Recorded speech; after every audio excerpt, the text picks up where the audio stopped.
السلام عليكم اخواني، كيف الحال؟ نتمنى من الله تكونوا بخير وعلى خير. اليوم جايب لكم واحد الخبر مطرطق وغيشهد عليه التاريخ بعون الله تعالى. سمعوا المغاربه كلكم، استعدوا للاحتفال بكاس العالم اللي غيحصلوا عليه الشباب 100%. هادشي اللي تنقول لكم 100% وعن اقتناع ان شاء الله تعالى. بشرى ساره لجميع المغاربه، غنحتفلوا بحمل كاس العالم والمغرب غيدخل التاريخ. الاخوان سجلوا هذه الملاحظه وخليوها عندكم، وعقلوا على قناه ابن الوطن صوت الحق. ميمكنش ننشروا لكم شي خبر زائف، هذا خبر اكيد من مصادري الخاصه اخوان، وعن جدارة واستحقاق، ما داخله فيه لا فيفا لا والو. هذه مصادري خاصه شخصيه اخوان. توحمي يسولني كيفاش، المهم مصدر موثوق. غنضربوا فرنسا وغنضربوا الارجنتين وغنهزوا الكوب.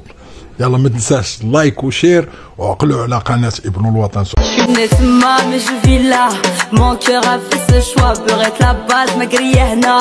Je continue mon combat, en survêtant je lève bas. J'suis une vraie maghrebia, je veux ni Koweït ni Cuba, Brick à Zakesh ou Rabat.